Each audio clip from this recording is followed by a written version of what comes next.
Hello everyone and welcome back to my channel. Thank you guys for watching and for continuing to watch. If you guys haven't already subscribed, you should do that right now and join the Girl on Wheels Society with me. So today I am back doing another video on a topic that I think is so important when living with a disability, and that is transportation. Transportation and disability don't always collide, whether that is community transportation, like buses, taxis, things like that are already a hard thing to find. In bigger cities, you can find some more means. And in Vegas, I love Vegas because you're able to find a handicapped taxi in like a matter of minutes. But in smaller communities and smaller areas, like my town, things like this aren't provided. It is one of the biggest hardships that we have to come across, which sucks that that's part of our lives, but it's something that we deal with on a daily basis. It's just one of the many things that we have to think about. Especially right now with the world of coronavirus in the midst of the pandemic, a lot of the times traveling is only through cars. Nobody wants to take planes anymore. I mean, I definitely don't, but I think that transportation, especially road trips, are a big thing in the summer of 2020. It is something that I know my family really want to do, so we have been looking into getting a new car. Which, first of all, I want to say a lot of people with disabilities, and I'm not going to speak for anyone because I'm not going to say I know everything, but I know with friends of mine and just people I've experienced who's also had hardships in transportation and owning accessible vehicles, it is rare.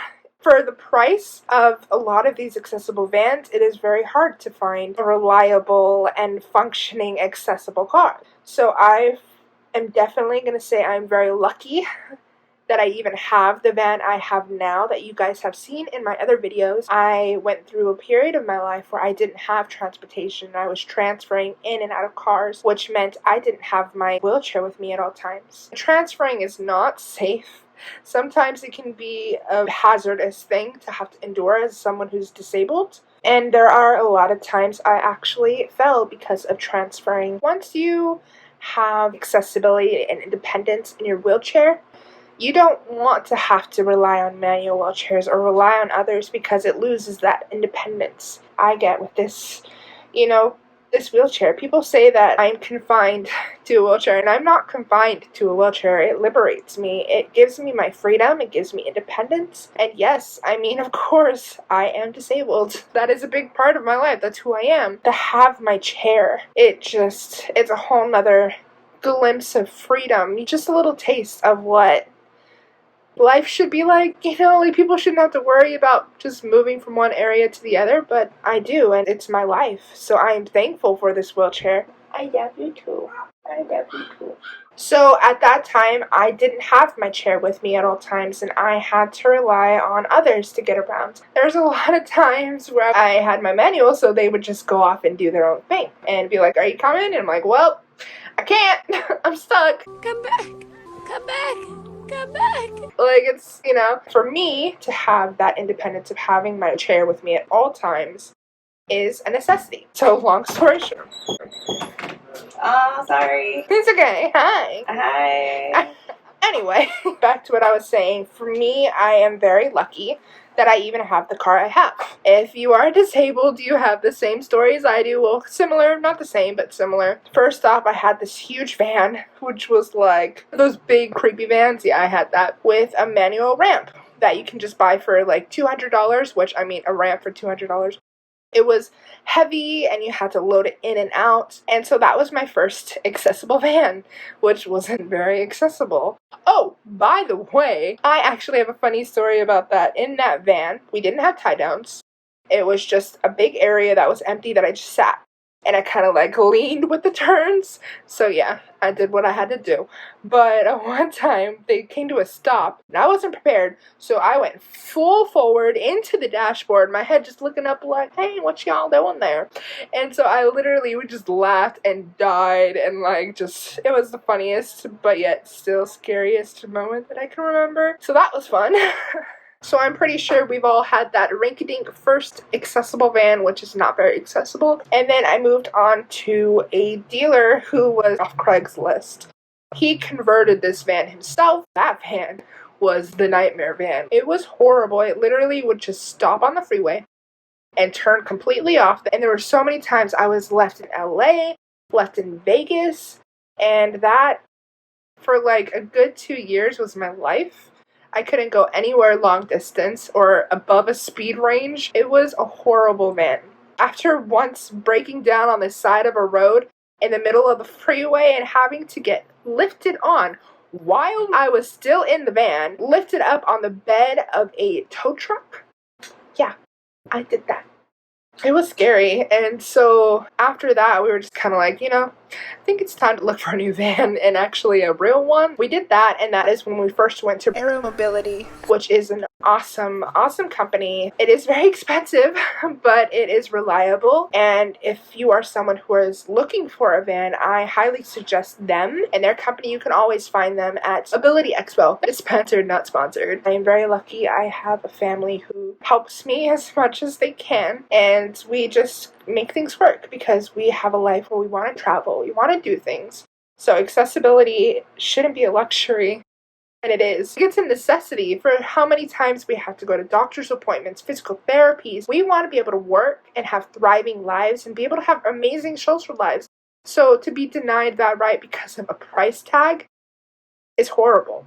I think it's one of the things that definitely needs to be fixed. How much most people on disability are paid through Social Security. The basic needs that we get are nowhere near anywhere we can cover that on my sad little check. I want to have a fulfilling job, but for me, right now, transportation is what you need for all that. I am blessed that I get what I get. I'm never going to say or take that for granted at all, because I am thankful I am able to support myself off of what I do have. But it isn't much. The fact that we're not even able to have savings or save up for these things, it is like then everything is stacked up against us where we can live normal, healthy, thriving lives. Like, we want that. Like, anyone wants that. But we have so many hurdles, physical and financial, to be able to just live. Because people with disabilities, I'm sorry if you haven't noticed already, can have very fulfilling lives just as much as anybody else. We experience things just the same, and we experience things that a lot of people don't have to. So for the third and final car that we got, it was, well, the one that we have now, it was about over $60,000. So in our monthly payments, it is over $800 for our monthly payments, which is hard, but you have to do what you have to do. Like I said, I am so very lucky to have a family that helps and supports me, and if it were just me, I wouldn't have these things, and I wouldn't be blessed with being able to do things that I want to do, because I would not be able to be anywhere near stable on what I get to be able to supply for my needs. So for that, I am lucky. I'm going to say I understand there's so many people who are struggling and who don't have the opportunities that I get to have because of my family. So the car I was looking at was a Chrysler, which was about $79,000, which that is also with the price of the conversion, which is already very expensive and pretty pricey. The conversion alone can range from $30,000 to about $40,000, depending on the ramp entry conversion.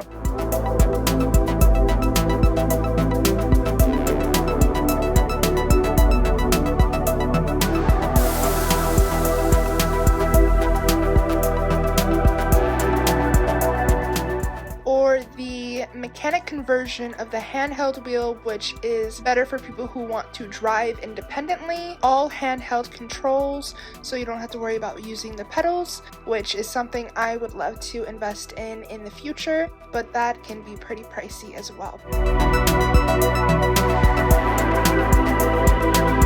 Can you turn around and see if we could put 2 chairs? The thing I love about these cars is that with the side entry, a lot of the passenger seats pull out and are able to be removed so that the wheelchair can go right up into the passenger front seat, which is a luxury, and I have never been able to ride in a passenger seat in a long time. I loved this vehicle because it was so roomy and there was a lot of space to turn around, and especially with my sister who also has a wheelchair, it is better for us to be able to have a vehicle that is bigger and set for 2 power wheelchairs. With accommodations of the conversion and the mechanical aspect of the automatic ramps, that can also add to the price, which ends up becoming a big bill. The conversions alone is pretty much the same price as a Mercedes-Benz, and you can definitely have a couple if you buy a fully loaded handicap accessible car. I thought it was really cool to see a disabled model that I follow. Be sure to follow her on Instagram. What I really love about this dealership is not only do they showcase the best and most updated forms of accessible vehicles, but they also sell medical equipment like electric wheelchairs, beds, and shower chairs. Be sure to check out Aero Mobility by Braun Mobility or any local handicap accessible car dealers near you. Research and figure out which one best fits your needs.